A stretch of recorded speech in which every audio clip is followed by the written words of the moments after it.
I'm Garry Adelman with the Civil War Trust, and we're lucky today to be here in the inner sanctum of the Gettysburg National Military Park. And we're here with curator Greg Goodell. Thanks so much for having us here today as we examine some of the items belonging to the United States Sharpshooters and try to get insights into their service here at Gettysburg. And I think we should start with their brigade commander, a guy named John Henry Hobart Ward. And we have some of his items out here today. What do we have, Greg? Well, we have a number of Ward's personal effects in the collection. What you see here on the table, there's just a sampling of those. Most importantly, you've got his Brigadier General shoulder straps with the single star indicating his rank and the dark blue black field indicating the staff designation of his assignment. You've got his General Officer's gold sash, his sword belt with individual hangers, his obviously his field holster for this Smith & Wesson revolver, and his personal field compass. You'll also note in this portrait, if you look very closely in this really well-known studio portrait of Ward, he's actually wearing a different belt. You'll see this has 3 stripes and this has 4. So obviously General Ward had several belts that he used for dress occasions.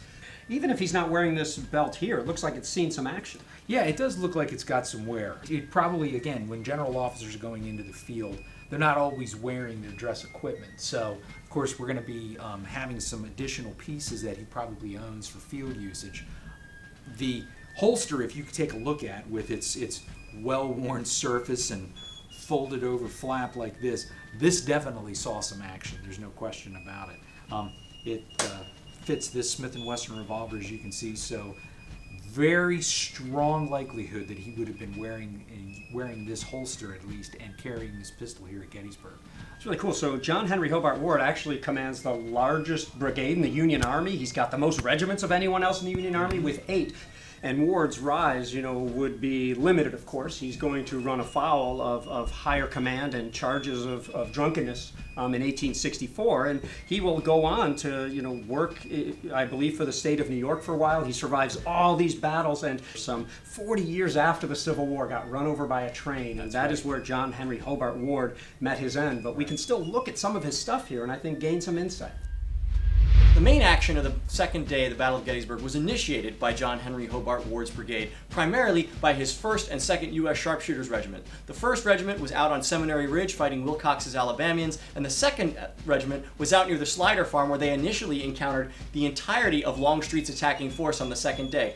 Now, why would these 2 regiments have such a pivotal role against what is essentially entire brigades and entire divisions of the Confederate Army? It has to do with one thing: this rifle and their marksmanship. So, Greg, can you talk a little bit about this rifle that's in front of me? Right. Sure, Doug. We've got here a double set trigger model 1859 Sharps breech-loading rifle. When Hiram Berdan created the 1st and 2nd regiments of the U.S. Sharpshooters at the beginning of the war, he actually went directly to Sharps to add a particular specification to this weapon. And the particular specification that he wanted was to help these men control and maintain their accuracy. And that was the installation of a double set trigger, a hair trigger. So the main trigger here has to be depressed before the hair trigger, which is very sensitive to the touch, will fire the round. What also makes this rifle unique is that it's got further evidence supporting what it is. I have in front of me here a record book. This was actually the record book of Charles W. Seaton, who placed his signature inside the cover here. What makes this record book particularly significant is it shows the issuance of this very rifle in front of us. Very cool. As you can see here, in December of 1862, William J. DeMogg, this is the soldier here at the top, was issued rifle number 57077.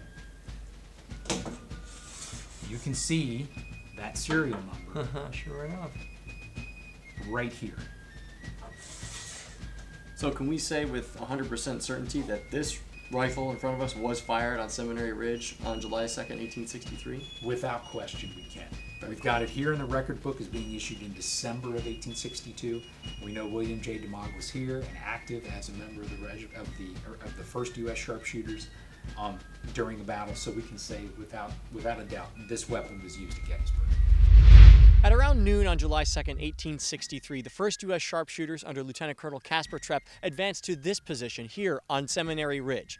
Behind me is the monument to Company F of the 1st U.S. Sharpshooters, the Vermont Company. And this is the same company that Private William DeMog was in when he fired the rifle that is now in the collection of Gettysburg National Military Park, the rifle we looked at earlier today.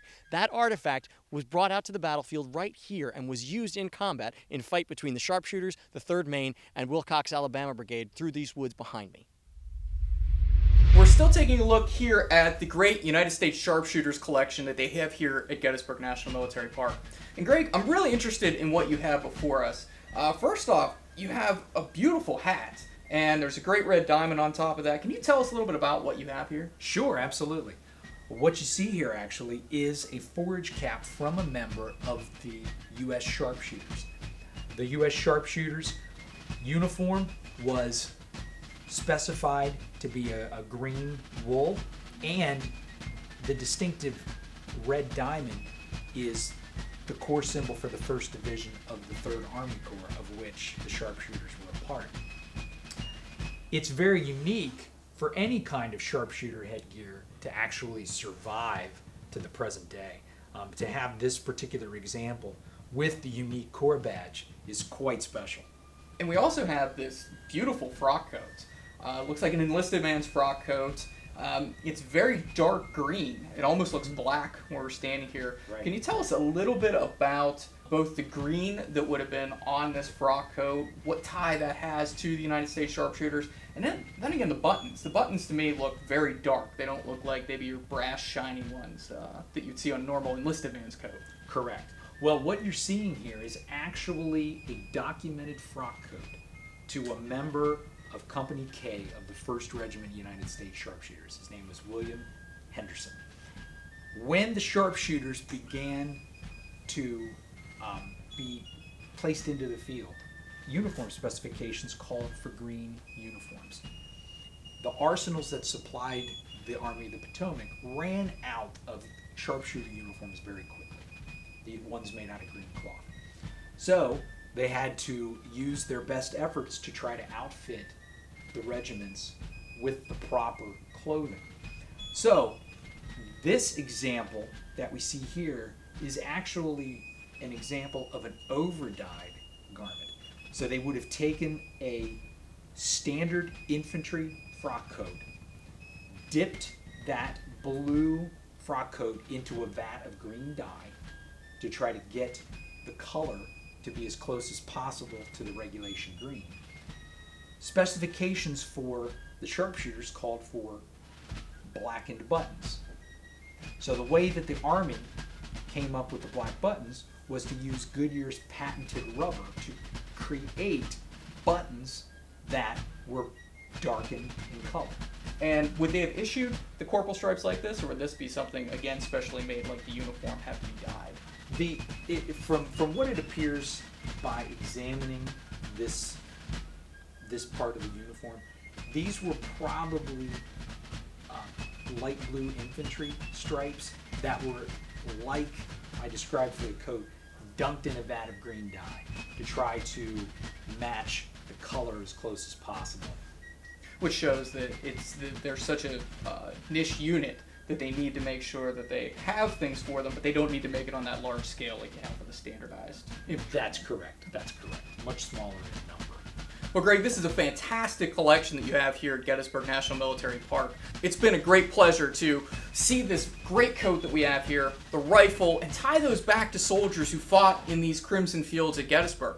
I want to thank you for having us out today to Gettysburg National Military Park to share this handful of your million or so artifacts that you have. And thank you, viewers, for watching us as we had a great day here at Gettysburg.